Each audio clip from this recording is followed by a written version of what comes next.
Hello, नमस्कार, सत श्री अकाल, अस्सलाम वालेकुम। कैसे हैं जनाब? साथियों, उत्तर प्रदेश की राजनीति में 2027 से पहले एक बहुत जबरदस्त गर्म हवा का जिक्र है, आंधी का जिक्र है। और वो ऐसी आंधी नहीं है जो अभी तक जिसके बारे में किसी ने सुना नहीं है। वेस्ट बंगाल में इस आंधी का असर देखा गया। मैं आंधी की यहां पर वो बात नहीं कर रहा हूं जो वेस्ट बंगाल में टीएमसी विधानसभा का चुनाव आ रही। मैं बात कर रहा हूं जो टीएमसी के लगभग 20 सांसद टूट चुके हैं। उसके बाद यह आंधी वेस्ट बंगाल से पूरब से होती हुई सीधे पश्चिम पहुंची, महाराष्ट्र पहुंची और बड़ी पक्की खबर है कि 9 में से 6 सांसद शिवसेना के टूट चुके हैं। अब उसके बाद पूरब से पश्चिम, सो पश्चिम से सेंट्रल हिंदुस्तान, सेंट्रल भारत, ये आंधी या मोटा भाई का रथ जिसमें वो सांसद बटोर रहे हैं, उत्तर प्रदेश पहुंचता हुआ नजर आ रहा है। साथियों, अब मुझे ये नहीं पता कि ये उत्तर प्रदेश के एक नेता ने ये एक शगुफा मारा है, एक ब्रेन गेम खेला है, एक नैरेटिव सेट करने की कोशिश की है, या इसमें अंदर कुछ सच्चाई है। वैसे ये माना जाता है कि अगर धुआं उठ रहा है तो कहीं ना कहीं आग जरूर लगी होगी। साथियों, मैं बात कर रहा हूं सुहेल देव, भारतीय समाज पार्टी के अध्यक्ष ओपी राजभर की, जो मंत्री भी हैं। उन्होंने जो हाल में ट्वीट किए हैं समाजवादी पार्टी को लेकर, और उन ट्वीट्स के बाद जो अखिलेश यादव जी का एक बयान भी आया है कि जो डर गया वो समाजवादी कभी नहीं हो सकता और जो डर गया वो चला जाए। इतना बयान अखिलेश यादव जी का जरूर आया है। साथियों, सांसदों को लेके क्या गेम चल रहा है ये आपको पता है। और मुख्य चीज इसमें है आने वाले मॉनसून सत्र में जो परसीवन का डिलिमिटेशन का बिल आने जा रहा है, जिसको लोग मान रहे हैं वो आने वाले वक्त में कम से कम लोकसभा को लेकर काफी दिशा धारा बदलेगा कि परसीवन में किस तरीके से वो लोकसभाएं काटी या बांटी जाएंगी, ये आने वाला वक्त बताएगा। साथियों, तो उत्तर प्रदेश में वो रथ पहुंच गया है। अब वो रथ कितने सांसद बटोर पाएगा, देखिए ये वक्त बताएगा। और जो ओपी राजभर हैं, ये भी ईमानदारी से बता दूं, इनके बयान उत्तर प्रदेश की राजनीति में ज्यादा गंभीरता से नहीं लिए जाते। बिल्कुल ऑनेस्ट एनालिसिस कर रहा हूं। लेकिन किंतु परंतु वेस्ट बंगाल के बैकड्रॉप में और महाराष्ट्र के बैकड्रॉप में अगर आप देखें तो इनके बयानों का महत्व बढ़ जाता है।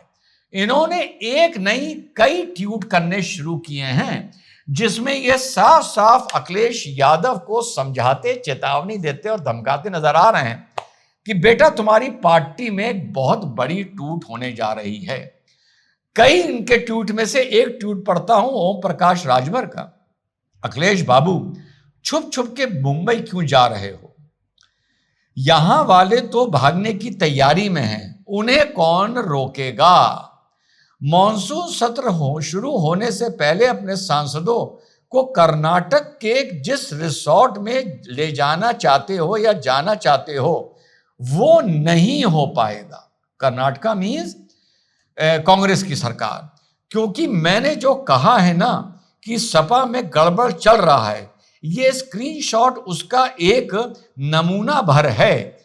बात इसके आगे जा चुकी है। ये इन्होंने एक ट्वीट किया। अब स्क्रीनशॉट इसमें जो इन्होंने लगाया वो ये लगाया कि एक है उत्तर प्रदेश की मुरादाबाद की सांसद, उनका नाम है रुचि वीरा। मुरादाबाद में एक कार्यक्रम होता है सपा का जिससे रुचि वीरा गायब रहती हैं, गैर हाजिर रहती हैं, और यह माना जाता है कि वो भी इस गुट का हिस्सा हैं जो समाजवादी पार्टी से टूटने का मन बना रहा है।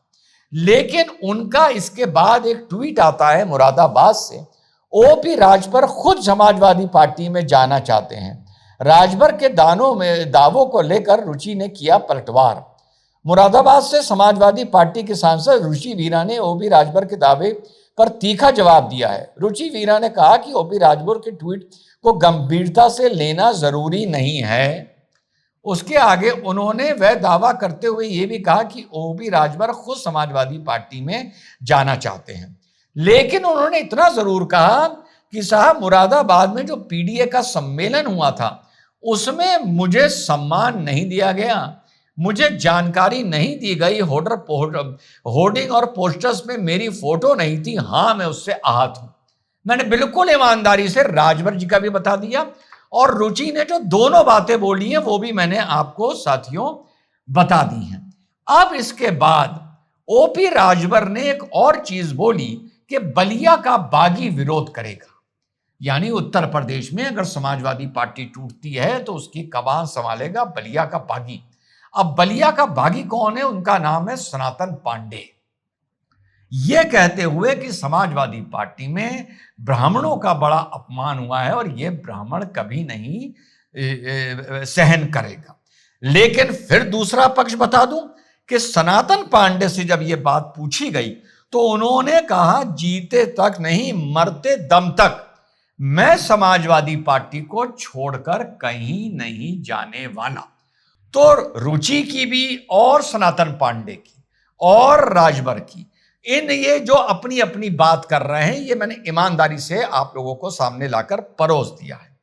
अब जो ये ओपी राजभर हैं, इन्होंने एक और आरोप लगाया। इन्होंने एक आरोप ये लगाया है कि इस टूट के पीछे राम गोपाल चचा जो हैं अखिलेश यादव जी के, राम गोपाल यादव का दिमाग इसके पीछे चल रहा है। और राम गोपाल यादव अमित शाह जी को सांसदों की 26 सांसदों की सूची दे चुके हैं जो टूटने को तैयार बैठे हैं।